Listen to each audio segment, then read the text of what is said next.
नमस्ते विद्यार्थियों, डॉक्टर कीर्ति की हिंदी की दुनिया में आपका स्वागत है। आज मैं आपके लिए कक्षा 12वीं हिंदी युवक भारती इसके 5वें अध्याय से इसका भाग आ, जिसे वृंद के दोहे के नाम से जाना जाता है, वह आज व्याख्या के लिए लेकर आई हूँ। आज हम देखने वाले हैं इसकी व्याख्या का पार्ट 1 जो है वो मैंने ऑलरेडी अपलोड कर दिया है, लेकिन उसमें मैंने वृंद के जीवन परिचय को नहीं बताया था। तो आज हम इसको देख लेते हैं, इनके जीवन परिचय को। कि माना जाता है कि कवि वृंद जी का जन्म 1643 को मथुरा में हुआ। रीतिकालीन परंपरा के अंतर्गत आपका नाम आदर के साथ लिया जाता है। आपका पूरा नाम वृंदावन दास है। आपकी रचनाएं रीतिबद्ध परंपरा में महत्वपूर्ण स्थान रखती है। आपने काव्य के विविध प्रकारों में रचनाएं रची है। 12 मासा में 12 महीनों का सुंदर चित्रण किया है। तो यमक सत्सई में विविध प्रकार से यमक अलंकार का स्वरूप स्पष्ट किया है। आपके नीतिपरक दोहे जनसाधारण में बहुत प्रसिद्ध है और लोक व्यवहार में अनुकरणीय भी है। आपकी भाषा सहज, सुंदर तथा लोक भाषा से जुड़ी हुई है। आपकी भाषा में ब्रज तथा अवधी भाषा के शब्दों की बहुलता देखी जाती है। आपके द्वारा दिए गए दृष्टांत आपकी भाषा के साथ साथ भाव और कथ्य को भी प्रभाव उत्पादक बना देते हैं। आपका निधन 1723 में हुआ। आपकी प्रमुख कृतियाँ इस प्रकार से हैं: वृंद सत्सई समेत शिखर छंद, भाव पंचाशिका, पवन पचीसी, हितोपदेश संधि, यमक सत्सई, वचनिका, सत्य स्वरूप आदि। विधा परिचय के अंतर्गत देखते हैं कि रीतिकालीन काव्य परंपरा में दोहा छंद का अपना विशिष्ट स्थान है। दोहा छंद कई कवियों का प्रिय छंद रहा है। दोहा अर्धसम मात्रिक छंद है। दोहे के प्रत्येक चरण के अंत में लघु वर्ण आता है। इसके 4 चरण होते हैं। प्रथम और तृतीय चरण में 13-13 मात्राएं होती है तथा द्वितीय और चतुर्थ चरण में 11-11 मात्राएं होती है। पाठ परिचय देख लेते हैं। प्रस्तुत दोहों में कवि वृंद ने कई नीतिपरक बातों की सीख दी है। विद्या रूपी धन की विशेषता यह होती है कि वह खर्च करने पर भी बढ़ता है। यह पहली उन्होंने नीतिपरक बात हमें यहाँ बताई है कि विद्या रूपी जो धन होता है अर्थात जो ज्ञान होता है वह खर्च करने पर भी बढ़ता है। दूसरा, आंखें मन की सच झूठ बातें बता देती हैं। जितनी चादर हो मनुष्य को उतने ही पांव फैलाने चाहिए। इसके अलावा व्यवहार में कपट को स्थान नहीं देना चाहिए। इसके बाद बिना गुणों के मनुष्य को बड़प्पन कभी नहीं मिलता और दुष्ट व्यक्ति से उलझने पर कीचड़ हम पर ही उड़ता है। संसार में सद्गुणों के कारण ही व्यक्ति को आदर प्राप्त होता है। कवि वृंद के दोहे पाठकों को व्यावहारिक अनुभवों से परिचित कराते हैं और जीवन का सच्चा मार्ग दिखाते हैं। ये कवि वृंद जी जो है उनकी तस्वीर है। आइए हम आगे के जो भी दोहे हमारे रह गए थे, जैसे 1 से लेकर 6 तक के जो दोहे वो पे पार्ट 1 में डाल चुकी हूँ। आज हम 7 से लेकर 11 तक के दोहे देखते हैं, यानी कि इनके जो कवि वृंद के जो दोहे हैं वो इस वृंद के दोहे में सिर्फ 11 दोहे हमें दिए हुए हैं। 7वां देखते हैं। कछु नहीं नीच न छेड़िए, भलो न वाको संग, पाथर डारे कीच में, उछरी बिगाड़े अंग। इसके शब्दार्थ को देख लेते हैं। कछु यानी कुछ, चाहे कुछ हो जाए ऐसा। नीच यानी दुष्ट व्यक्ति, छेड़िए यानी छेड़ना, भलो यानी अच्छा, वाको यानी उसका, संग यानी साथ, पाथर यानी पत्थर, डारे यानी डालना, कीच यानी कीचड़, उछरी यानी कि उछालना या उछलना, बिगाड़े यानी बिगाड़ना, अंग यानी तन या शरीर। तो भावार्थ वृंद के अनुसार हम देखते हैं कि वे कहते हैं नीच अर्थात बुरे व्यक्ति के साथ कभी नहीं रहना चाहिए, क्योंकि उसका साथ बहुत बुरा होता है।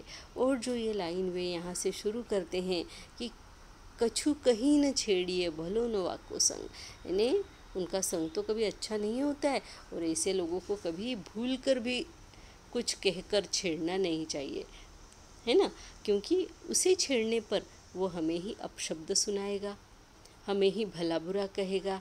यह ठीक उसी प्रकार से होता है जैसे कीचड़ में अगर पत्थर फेंका जाए, उछाला जाए, तो कीचड़ हम पर ही उड़ता है या उड़ेगा।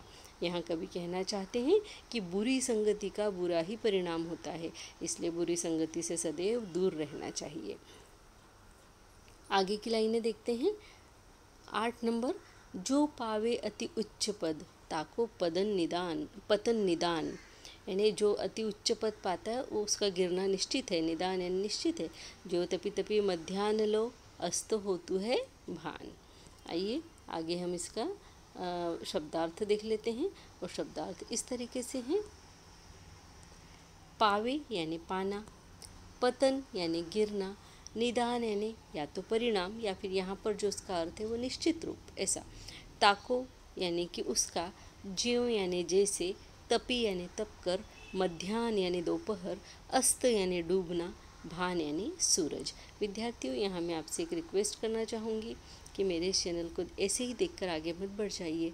प्लीज़ मेरे इस चैनल को लाइक कीजिए, सब्सक्राइब कीजिए, हो सके तो अपने फ्रेंड्स के साथ में शेयर भी ज़रूर कीजिए, क्योंकि मिल बांट कर पढ़ने से ज्ञान बढ़ता है, कभी भी कम नहीं होता। इस बात को हमेशा ध्यान रखिए और पढ़ते रहिए। शब्दार्थ देखते हैं। पावे पाना, पतन गिरना, निदान निश्चित परिणाम, ताको उसका, ज्यों जैसे, तपी तप कर, मध्याह्न दोपहर, अस्त यानी डूबना, भान यानी सूरज। भावार्थ में देखते हैं। वृंद के अनुसार जिस प्रकार सूरज दोपहर में आकाश में सबसे ऊंचे स्थान को प्राप्त करता है, यानी हम देखते हैं जब सूरज उगता है तो नीचे से उगता हुआ दिखाई देता है ना, पहाड़ों के पीछे से नीचे से कहीं ऊपर आता है। और धीरे धीरे जैसे दोपहर होती जाती है आकाश में सर्वोच्च स्थान प्राप्त कर लेता है और वहाँ जाकर वो बहुत तपता है, बहुत गर्मी उसमें से उत्सर्जित होती है, तपन उत्सर्जित होती है ना। तो वो कह रहे हैं कि आकाश में दोपहर में जब सूर्य अपना स्थान, सबसे ऊंचे स्थान को प्राप्त करता है और तभी वो उस ऊंचाई से खूब तपता है, खूब गर्मी प्रदान करता है, खूब गर्मी को उत्सर्जित करता है, परंतु वह सदैव तो वहाँ नहीं रह पाता। और शाम होते ही, चाहे वो जितना तप जाए, परंतु शाम होते ही उसे ठंडा होकर ढलना ही है, अस्त होना ही है। तो वह शाम के समय ठंडा होकर और ढलने लगता है, अस्त होने लगता है। उसी प्रकार, ठीक उसी प्रकार मनुष्य चाहे जितने भी ऊंचे पद पे बैठ जाए, चाहे जितने भी ऊंचे आसन पे जाके बैठ जाए, चाहे उसे कोई भी पद प्रतिष्ठा पोस्ट मिल जाए, लेकिन एक समय के बाद में वो वहाँ से रिटायर होता ज़रूर है और उसे फिर ढलान की तरफ आना ही होता है। तो मनुष्य चाहे जितने उच्च पद पर अपने जीवन काल में आसीन हो जाए, एक समय सीमा के बाद में उसे नीचे उतरना ही पड़ता है, क्योंकि हमेशा के लिए तो मनुष्य उस स्थान पर, उस उच्च स्थान पर नहीं रह सकता। अब जैसे सूर्य हमको पूरे संसार को रोशन करता है, वो नहीं रह सकता, तो फिर हम जैसे इंसान की क्या बात है ना। तो यहाँ पे कहने का मतलब है एक समय सीमा के बाद उसे नीचे उतरना ही पड़ता है, अर्थात कोई भी चीज़ सदैव उच्च स्थान पर नहीं रह सकती। संसार को रोशन करने वाले सूर्य को भी एक समय सीमा के बाद नीचे ही उतरना पड़ता है या ढलना पड़ता है। फिर सामान्य मनुष्य की क्या बिसात है ना। इस तरीके से हम यहाँ पे इसको लिख सकते हैं। आगे देखते हैं। यहाँ पे मैंने तीनों दोहे जो है अंत के साथ में ले लिए हैं, क्योंकि अगर मैं इन दो को लेती तो 11 नंबर अकेला बच जाता है, इसलिए इन तीनों को साथ में लिया है। 9 नंबर है, जो जाको गुण जानेहि, जो जाको गुण जानेहि सो तिहि आदर देत, कोकिल अम्बहि लेत है काग निबोरी लेत। अब जैसे जो जाको गुण जानेहि, जिसे किसी के गुणों को जानने का, यानी जो गुणवान व्यक्ति जो होता है ना, वही दूसरे के गुणों का सम्मान कर पाता है, दूसरे के गुणों को समझ पाता है और वही उसको आदर दे सकता है। अब जैसे देखिए हम यहाँ पे इसके शब्दार्थ को देखते हैं, तब आपको इसका अर्थ पता पड़ेगा। शब्दार्थ, जाको यानी जिसका, गुण यानी अच्छाई, जानही यानी जानता है, तिही यानी उसे, कोकिल यानी कोयल, अम्बही यानी आम, काग कौवा, निबोरी नीम के पेड़ का जो फल होता है उसे निबोरी कहा जाता है। भावार्थ देखते हैं। वृंद के अनुसार गुणवान व्यक्ति ही दूसरों के गुणों को समझ सकता है, यानी जो स्वयं गुणवान है, बुद्धिमान है, उसी को दूसरों के गुण समझ में आते हैं। मूर्ख व्यक्ति को तो समझ में आ नहीं सकते कि किसे गुण कहते हैं, किसे अवगुण कहते हैं, है ना। तो गुणवान व्यक्ति ही दूसरों के गुणों को समझ सकता है और उसका सम्मान कर सकता है, क्योंकि उसे पता है इस गुणों को प्राप्त करने में उसने किस कठिनाई से इसे प्राप्त किया है। अर्थात दूसरों के गुणों को या अच्छाइयों को समझने के लिए पहले खुद का गुणी होना बहुत ज़रूरी है। जैसे कोयल आम के स्वाद और गुण को जानती है ना, क्योंकि कोयल बुद्धिमान है और वो आम की खुशबू से ही उसके स्वाद को और उसके गुण को जान जाती है, इसीलिए वो उसका स्वाद ले पाती है, स्वाद ले सकती है। वरना कौवा जिसे गुणों की समझ ही नहीं है, वह तो अंततः निबोरिया ही खाता है, क्योंकि उसने कभी आम का स्वाद देखा ही नहीं है। उसने तो निबोरियाँ ही देखी है जो हमेशा कड़वी होती है और जब वो पक जाती है तो उसमें मिठास आ जाती है, तो वो निबोरियों में खुश रहता है ना।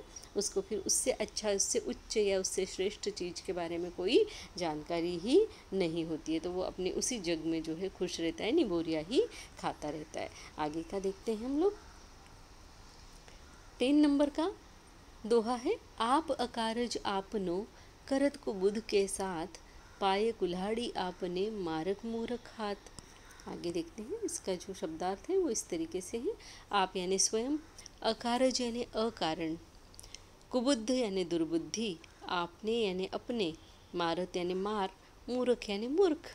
भावार्थ, वृंद जी कहते हैं, जो व्यक्ति सोच समझकर किसी कार्य को नहीं करता, यानी कुबुद्ध, दुर्बुद्धि उसकी हो जाती है, वो सोच समझकर किसी कार्य को नहीं करता, उसको सदैव हानि ही उठानी पड़ती है।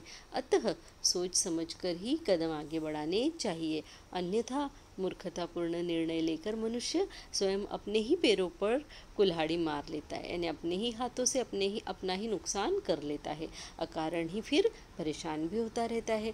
तो अब आपको यहाँ पे समझ में आ ही गया होगा कि आप अकारज आपनो, बिना कारण अपने आप को परेशान कर लेता है इंसान, करत कुबुद्ध के साथ, क्योंकि वह सोच समझ के कोई कार्य नहीं करता, इसलिए अकारण परेशान होता है। पाए कुल्हाड़ी आपने, मारत मूर्ख हाथ, और अपने पैरों पर अपने ही हाथ से मूर्ख व्यक्ति कुल्हाड़ी मार लेता है और फिर परेशान होता रहता है। आगे का 11 नंबर का हम लोग दोहा देखते हैं कि कूल कपूत जान्यो परे, लखी शुभ लक्षण गात, होनहार बिरबान के होते हैं चिकने पात।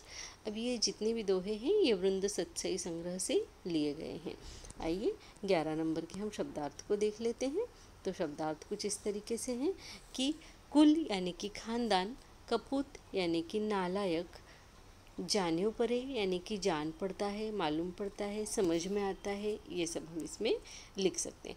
लखी यानी देखकर, लक्षण यानी कि लक्षण, आदतें, लक्षण यानी कि लक्षण या फिर आदतें, गात यानी गाता है, होनार यानी अच्छे लक्षणों वाला, बीरबान यानी वृक्ष या झाड़, या आप इसको बोल सकते हैं बीरबान यानी बहुत बड़ा होना, है ना, बीरबान, वीरवान जिसको कहा जाता है, यानी बहुत बड़ा होना।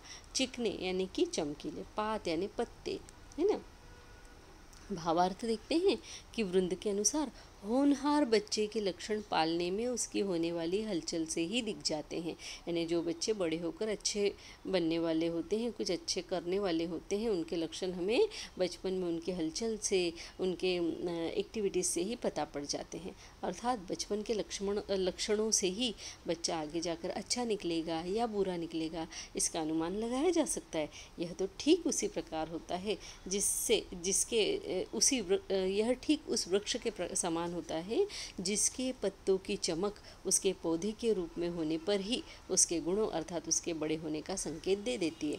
अच्छा देखिए आप, जो अगर कोई पेड़ होता है वो अगर बिल्कुल कमज़ोर सा हो तो उसकी पत्तियों में चमक नहीं होती और फिर वो ज़्यादा बड़ा नहीं हो पाता है ना, वो कमज़ोर होता है, टूट जाता है, बिखर जाता है और सदैव जो है मार झेलता रहता है, समय की या काल की, जिसको भी कह सकते हैं। लेकिन जो पौधा आगे जाकर खूब बड़ा होने वाला रहता है, वो जब छोटा पौधे के रूप में रहता है तभी उसके पत्ते जो है बड़े चमकदार होते हैं और उसकी वृद्धि चारों तरफ से बहुत अच्छी होती है ना। वो पौधा जो है एकदम घना और चमकदार दिखाई देता है, उसको देख के ही समझ में आता है कि ये पेड़ जो है, ये पौधा जो है, ये आगे जाकर बहुत बड़ा वृक्ष बनने वाला है। इसी प्रकार बच्चों का भी होता है, बचपन में ही हमें उनके गुणों से, उनके हरकतों से समझ में आ जाता है कि ये बड़ा होकर अच्छे बनने वाले हैं या बुरे बनने वाले हैं। ये यहाँ पर हमें वृंद जी कहना चाहते हैं। तो आपको जो है वृंद के ये दोहे का पार्ट 2 कैसा लगा, कमेंट बॉक्स में लिखकर मुझे ज़रूर से बताइएगा। और अगर इसमें कुछ समझ में नहीं आया हो तो वह भी आप मुझसे पूछ सकते हैं, मैं आपके उत्तर जल्दी से जल्दी देने का प्रयत्न करती हूँ। मेरे इस चैनल को आप लाइक कीजिए, सब्सक्राइब कीजिए और हो सके तो अपने फ्रेंड्स के साथ में शेयर भी ज़रूर कीजिए, क्योंकि मिल बांट कर पढ़ने से ज्ञान बढ़ता है, कभी भी कम नहीं होता। इस बात को हमेशा ध्यान में रखिए और जितना हो सके सब्सक्राइबर्स बढ़ाइए और खूब अच्छे से पढ़ाई कीजिए। मैं आपके लिए मेहनत करने के लिए यहाँ पे तैयार हूँ। जैसे ही आप अच्छे अच्छे कमेंट्स देते हैं और जब आप कोई क्वेश्चंस पूछते हैं तो मुझे कुछ नया करने की प्रेरणा मिलती है और मुझे भी समझ में आता है कि मुझे क्या करना चाहिए। बस एक अक्षरों के बारे में न लिखकर आप बाकी सब चीज़ों के बारे में लिख सकते हैं, आपको क्या चाहिए, क्योंकि अक्षरों को सुधारना अब संभव नहीं है। यानी ऐसा नहीं है कि कोई बात संभव नहीं होती, कोई चीज़ असंभव होती है। अक्षरों को सुधारा जा सकता है, लेकिन उतना समय होना चाहिए। अगर मैं उतना सुंदर अक्षर निकालती रहूँगी तो आपके लिए इतना सारा सब कुछ लिख कर नहीं तैयार कर सकती। इसीलिए मैं आपसे कहूँगी कि जो भी मेरे अक्षर हैं उसी के साथ में थोड़ा सा कॉम्प्रोमाइज़ कीजिए और पढ़ाई कीजिए। इसी के साथ में धन्यवाद, नमस्ते। हाँ, आपको एक और बात बोलना भूल गई हूँ कि जिस भी वीडियो के पार्ट्स बने हुए होते हैं एक से ज़्यादा, उसके सारे लिंक मैं डिस्क्रिप्शन बॉक्स में दे देती हूँ। तो वहाँ जाकर आप लिंक के थ्रू उस वीडियो का दूसरा पार्ट देख सकते हैं। चलिए, धन्यवाद, नमस्ते।